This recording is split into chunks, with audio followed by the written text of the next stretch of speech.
Hi, it's Jane with the Compassion Project, and I am here today with a beautiful Lesley Rosas. Say hi, Lesley. Hi, Jane. Hi, everyone. Yeah, Thank you so much for having me. No, you're welcome. I'm really excited to share your story and to chat. So, a little bit about Lesley. She lives in Northern California with her husband, Augie. That's how you say it, right? Yeah. And they have a combined family of 17 children. It's amazing to me. 12 of your own and combined, 17. They have 11 sons and 6 daughters and 13 grandchildren. Yes. Lucky you, I honestly. know. I have 2 grandbabies and they are just so much joy to me. I can't get enough of them. So in 2008, this incredibly strong, resilient woman left her emotionally and physically abusive husband on their 25th wedding anniversary, and she took her children with her. She has spent the last 10 years working to create a life she loves. Overcoming trauma is not an easy task. It takes a lot of hard work and commitment, and she is now dedicated to helping other women do the same. As an inspired life coach, her mission is to give every woman that is suffering the tools and inspiration to heal themselves and live a life of joy and purpose. And her inspired coaching program is called Unstoppable, and it's being released in January 2021, right? Yeah. That's incredible. I think I'm so excited. Yes, I think you have so much to offer. And so, we'll talk a bit about your story, and we'll talk about the pandemic and how it's affecting you and how you're changing your life. So I wanted to start just to go back quickly to your wedding day, because we were talking about this before. And I think it's interesting, just if you had any idea on your wedding day or that feeling that it might not have been right, like that gut feeling that sometimes we have trouble following, right? Yeah, totally. Yeah, totally. So I really, I married a man that I was not in love with, and I was only 17. So I didn't really realize everything, all the ramifications of my choices. I thought I was being a good person. My sophomore year in high school, one of my good friends, he committed suicide, and he had told me he was going to commit suicide. And I had done nothing about it. I had just told him, don't say that, and laughed it off, tried to distract him. And of course, that was not effective. I didn't have the proper tools. Aww. So fast forward to my senior year, I meet my future husband, and on a blind date. I wasn't enthralled with him at all. But he kept showing up and I started feeling sorry for him. So he actually proposed to me in a letter, sitting across from me at my mother's kitchen table with his head in his arms. And in the end of that letter, it said, "It's all right if you say no, I'll just kill myself and disappear." And I spent the next 2 weeks crying. So I knew that this was not a good step for me. My inner voice was saying no. It was screaming no. But fear had me locked into saying yes. Yeah. I think it's so hard because you were only 17. Yes. I mean, it's 17 when you got married. Yes. So it's hard. I think a lot of us do make decisions at that young age because we do feel bad, and we don't know how, we don't have our voice. Mm-hmm. And then the fear of, like, you don't want to be responsible if something happened, and you know? Oh yeah. I felt so responsible for the other death, you know? I carried it with me and didn't share it with anybody. So yeah, this was my opportunity really to redeem myself, right? That's unbelievable. So then you got married, and I find it hard too, because I mean, I've been married for 34 years, and I remember my wedding day, not a doubt in my mind. There was not even one doubt of, like, being with this man forever. Mm-hmm. Just knowing. So I always feel like, it's interesting when the choices, but for you, that was so hard. I couldn't imagine. But you have 12 beautiful children from that. So I guess you look at the amazing blessing that actually came out of that. Yeah, for sure. Yeah. So, and that's part of the discussion too, is helping people find their voice, and women find their voice, and know that we do have a voice. It's important to, but you know, to not hide. And so fast forward to your 25th wedding anniversary. You've been with this man a long time, and you have 12 kids. How many boys and girls did you have? 7 boys. 7 boys and 5 girls. And what was it in you that you decided, this is it, I'm leaving? Like, how did you get to, was it a long time planning? No, it was a long time longing. Just pleading, you know, there's got to be a way of escape. There's got to be a way to change this. There's got to be a way that I could change myself and become everything that he needed, that he would be happy, that he wouldn't lash out. And I did change myself. I became a totally different person in looks, and in how I held myself, how I spoke, what I allowed to be done. And in the end, I realized I've given everything. I have nothing left to give him. And I knew if I stay, it was going to end badly. And if I left, it was going to end badly. But there was a chance that it would not. So I chose the going. Thank goodness. Yes, I chose the best direction for my children and for myself, you know. I can't imagine how scary that would be to actually. It was scary. It was really scary. It was terrifying. I say it was terrifying, but my life was terrifying. You know, fear is a huge weight on us. When we live in fear, it's like cement holding us down. And so many women are stuck in that cement, whether it's a bad relationship or just circumstances in their lives, something from their past is holding them down with fear. And allowing myself to leave, taking that opportunity to go, helped me to begin to break away those cement blocks that were holding me frozen in one place. Wow. So you would have only been 42? Yes. When you left? Mm-hmm. Yeah. And now you were leaving a whole community, right? I was a Mennonite. So, you know, I was a plain person, like an Amish, which most people know Amish. My husband had taken us into the Mennonites 17 years previous to me leaving. And, you know, I thought that, no, I did not grow up Mennonite. I was a high school cheerleader. Oh, okay. This is interesting to me. Okay, so you did not grow up in the Mennonite community where he was a Mennonite? And then, no, he wasn't. No. So he brought you into the Mennonite community when your kids, how many kids did you have at that time? 5. Wow. 5 kids. I was 26. Mm-hmm. That must have been was that really hard? It must have been. It was culture shock. Culture shock. But, you know, my hope was that they would help us. They would help him was actually in my heart, because in that community, many of the men are very gentle, soft-spoken, very precise.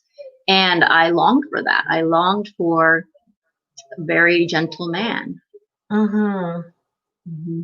And so your husband, was he emotionally and physically abusive right off the bat, or was it a few years in? Emotionally right off the bat.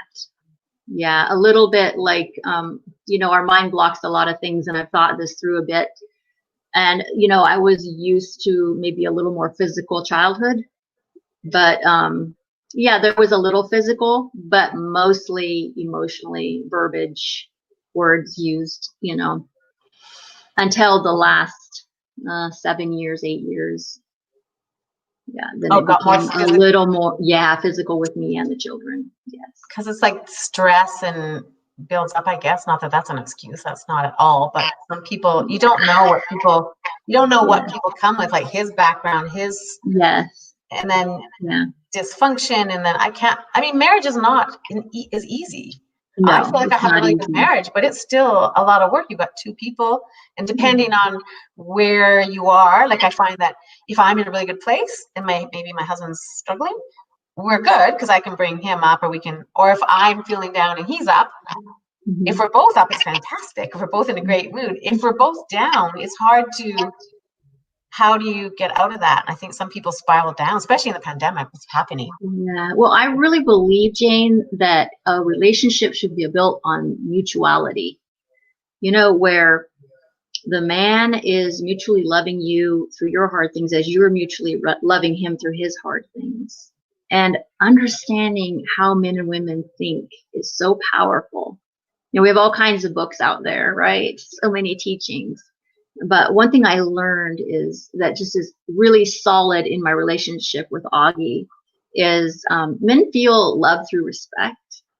So if I say to him, man, you're just so amazing, you know, you just do such a great job leading the family. When I say that to him, that makes him feel loving toward me. And women, we don't feel love through respect necessarily. We feel love a different way. And so when I'm respectful to him, he's loving to me, which makes me respect him, because we don't respect a man that's not loving. And it just goes in a circle, right? And it can be the opposite.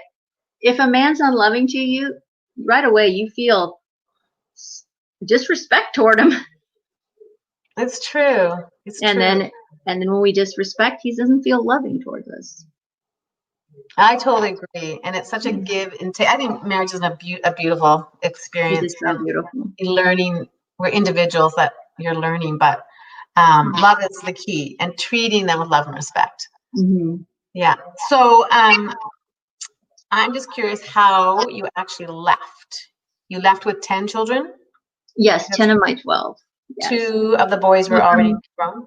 Yes, they were. And so what happened? How did you leave? That day, my mother was there. So I had my mother's assistance. And we set up a situation where we could not tell the children, the little ones, you know, we were leaving because we didn't want my ex to find out. So we told them we're going on a trip, or I told them we're going on a trip. We're going on a vacation. It's going to be so much fun. You know, pack your things. Be quiet. Pack your things. So we packed up the clothing, and we got the van, and we got the 10-man tent for me. And that day, I got up, prepared breakfast as usual, packed lunches as usual. Augie was home. He was home. Yes. Okay. Yes. So you acted everything normal. We tried really hard. Yes. Act everything normal. And I'm just going to fast forward to him leaving to go to work, and the boys, the older boys, following him to make sure he had left for work. And they were to leave for work as well, but they came back. Now in the Mennonites, kids only go to 10th grade, and then they start to work. The boys start to work, and the girls stay home and help mom become a keeper at home. So when the boys came back, we quickly loaded the suitcases and left. We drove away, and we left Pennsylvania and drove to California. So your 2 boys, the older ones, were supportive of you leaving, and they were staying in the community? No. They lived in Colorado, and I was in Pennsylvania. Oh, I see. Okay, so they were adults. Yes. Yeah. Very supportive on the phone, and yeah. So then your ex-husband, he would have come home after his work, and wow. Yeah. You must have been. I can't imagine. Your heart must have just been. For days. I powered off my cell phone. I had just been given a cell phone, the first cell phone I had ever had. And I powered it off. And the second day, we stopped at a rest stop.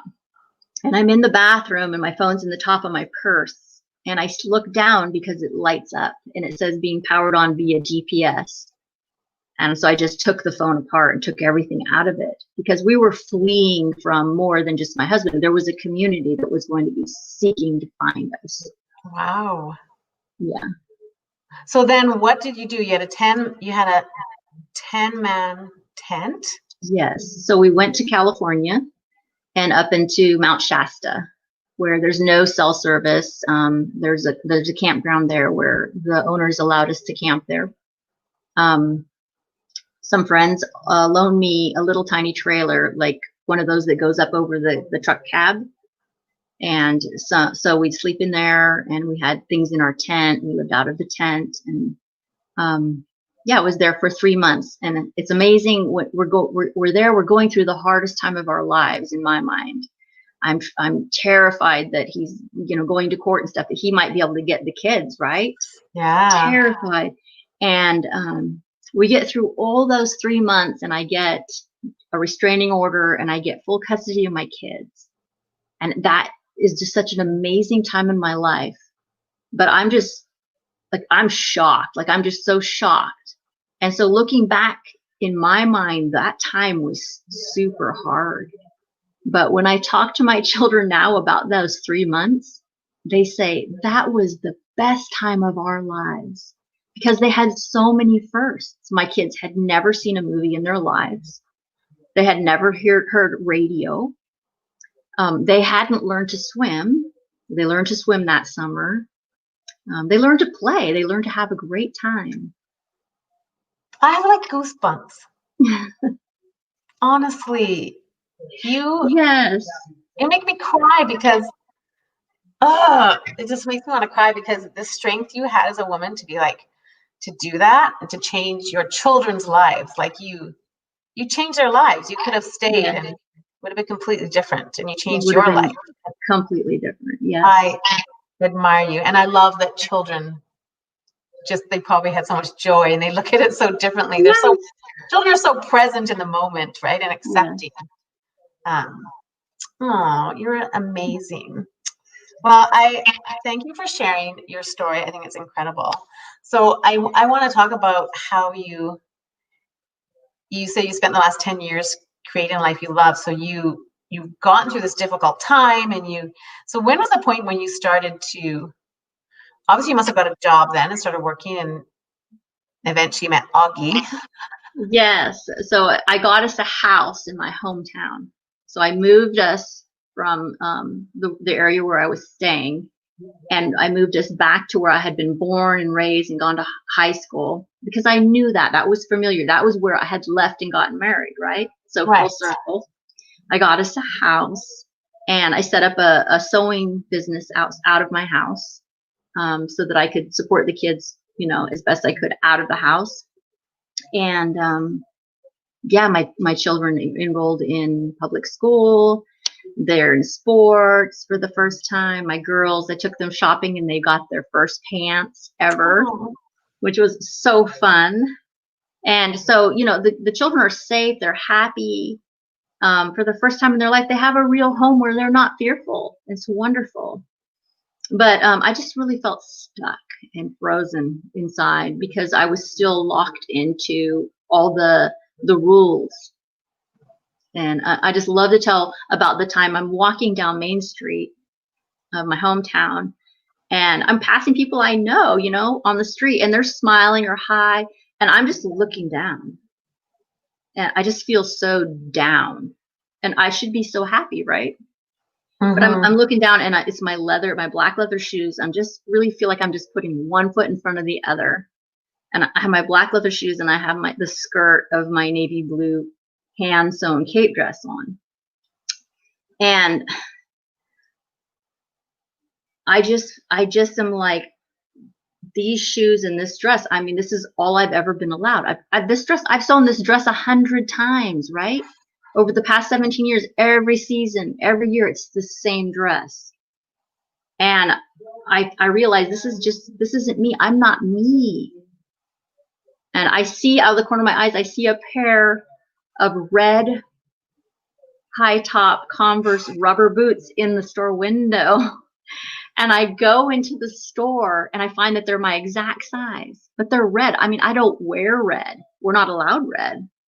But I bought them that day. I bought them and I wore them home. And that's the day I decided, like, no more living my life according to other people's rules. It was the beginning of me finding and remembering who I am inside. That's amazing. I don't know if that answers your question Yes, of it does. when did I start? Well, I think that's a really pivotal moment that you can go back to, because they always say that in our memories, when our clearest memories are attached to an emotion. So the emotion you felt in that moment, you always remember that. So important, right? But I think what's also interesting is you were in the Mennonite community for how many years would you have been 17 years. So 17 years, you've created these pathways in your brain that are habit. And I think it's so interesting when you realize like you're just so in the habit of looking down or being a certain way that to create those new pathways, just with positive affirmations, or eventually you can heal. I think the most beautiful thing I've learned since doing personal growth in the brain is that it was like, oh, I can heal that pathway that's unhealthy, and it becomes like an old road that you don't go down anymore, and you can create a nice, positive, healthy groove of gratitude or whatever it is that you want to create. Because I didn't know that. I think that was the most aha moment to be in my life, to be like, oh, we don't have to stay stuck. No, we don't. Fearful or insecure. You can, so many people think it's going to take so long. Like, how long did it take you? Well, yeah, it takes time to heal, and sometimes on some levels you never completely, I wouldn't say heal, but forget. But you can change your perspective with a word, with a thought. I bought those boots and I thought, I'm fun. This is me. I'm fun. I was born fun. I've always been fun. And once I started using that verbiage, then it just snowballed. I just became fun. Aww. So yeah, I agree with you. You can quickly rewrite. I think you have a story that's so worth sharing. I think you can inspire so many women, because it's hard to make little changes. Sometimes it's hard to leave, even if you're in an abusive relationship and you have no children. That's even hard. It's hard. It's hard to make those changes, have the courage. So when did you start personal growth? When did you become aware of the power? Is that kind of the moment of your thoughts and thinking and getting into? Did you get into personal growth? Is there anyone in particular that stood out that you first listened to, like, or a book that you're like? Do you have any that you're? Obviously I have a deep faith, and so that's one place. I did, I found that different women in Danette May's program, and of course Maya, just totally have changed my perspective in my life. Let's give a shout out to Danette May and Maya Camarado Stewart. Those two women are amazing. Yes. We actually, I'll put their websites in the comments too, because Danette May is awesome. Yeah. If people don't know her, if you want to get healthy and back on track with food and exercise, she's incredible. And so you and I both follow both these women. And Maya, she has a website, it's More Me, More Free. And is that the one you're in? I'm in her Born for This mastermind. Born for This mastermind. Yes. Incredible. Yeah. Yeah, she's an incredible inspiration. If you ever get a chance to work with her, do not pass it up. Do not. Yeah. That woman is on fire. So let's talk about, so you got into the personal growth and everything started changing. And then now you're creating this website, this inspired coaching program, Unstoppable. Yes. Unstoppable. So tell me a bit more about that. Unstoppable 2021 is a program that I've created to help women who feel stuck. Part of it has to do with the new year. And, we have all these programs, new year, new you, blah, blah, blah, blah, blah. But every year people make New Year's resolutions, and only 80% of those resolutions only last for the first month, the first 30 days. And then boom, right? So we're basically setting ourselves up for failure. Yeah. And why are we failing in those things? We're failing because we don't have the groundwork. We don't have the tools to follow through. And we're not really clear on our why. So my program will be to help women make a decision on what would they like to tweak, change, or evolve in their lives. And then here, I will help you. Here's the tools. Here's the support. Let's do this. Let's make 2021 a whole different picture than 2020. Please. Pretty lousy, right? So again, 2020 has been fabulous. It's been fabulous because we've learned so much, right?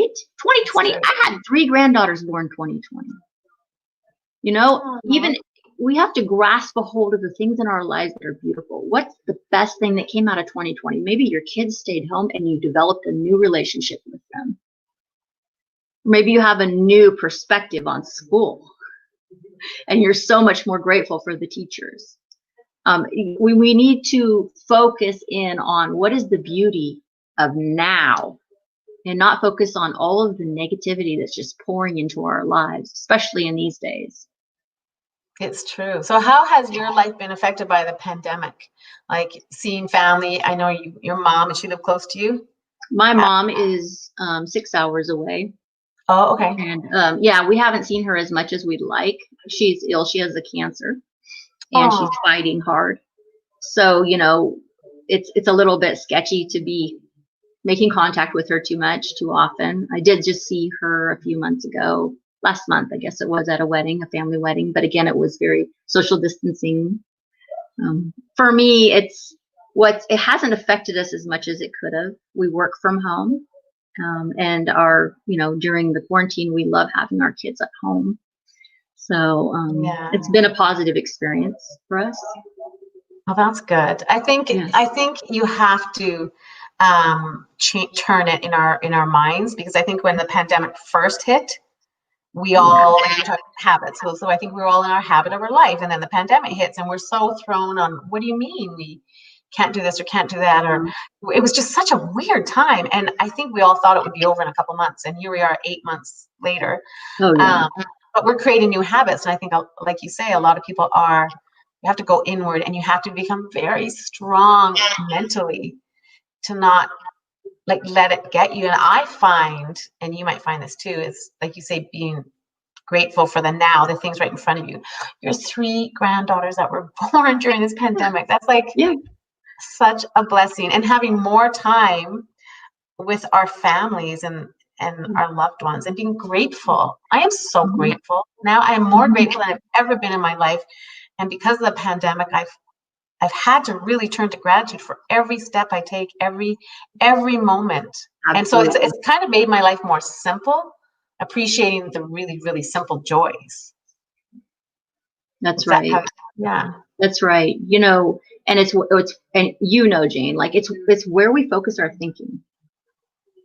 What is it, like 6,000 to 12,000 thoughts a day we have? And 95% of those are 95% of those are negative?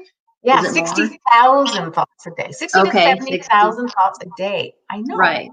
And then 95% of those are negative, or 80% of those are negative, and 95% are repeated the next day. And so then we have our television in front of us. We're on our phone, social media, and all of these negative words and messages are hitting us, and people are becoming depressed because that's what they're focusing in on, right? It's the story. It's the big story. We must choose to focus on something else. Not that we ignore what's happening, but also focus in on gratitude, like you were saying, and changing up those words and those thoughts that are happening in our mind.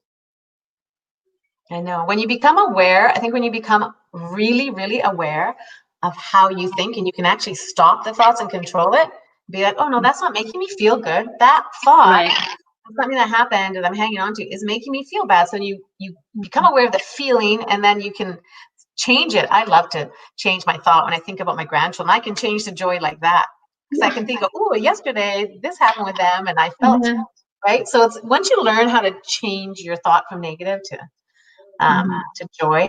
And I think too, also during this pandemic, to be what would the word be? Compassionate to other people's journey, and they have to do what they do. It's nothing to do with us. And that's one big thing I've learned, to let people do and be and say what they need to. Is just how you react that causes the problem. So to try to react with love and say, if that's, if you can't see me because of that, it's fine. We can do a Zoom coffee or whatever, because everyone's different, Right, exactly. Yeah. I love that you said wrapping them in love, because that is key.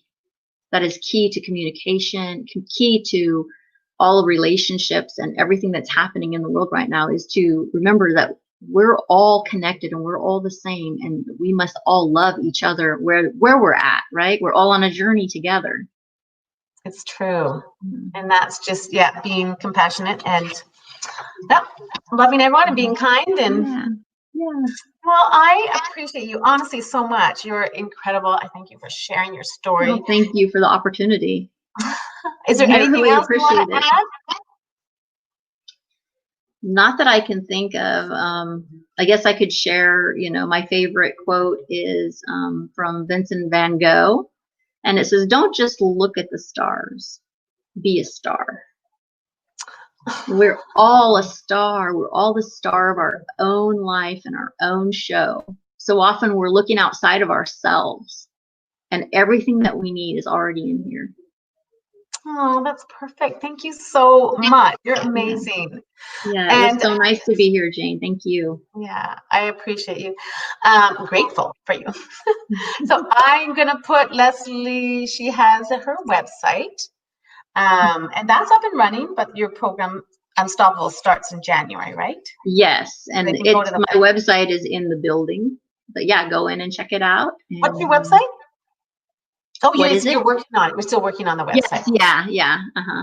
Okay, perfect. And then we'll put any links in the comments that people can find you and reach out to you. Yeah, thank you. Thank you so much. We'll sign off. Thanks everyone for watching. Okay, bye. Bye.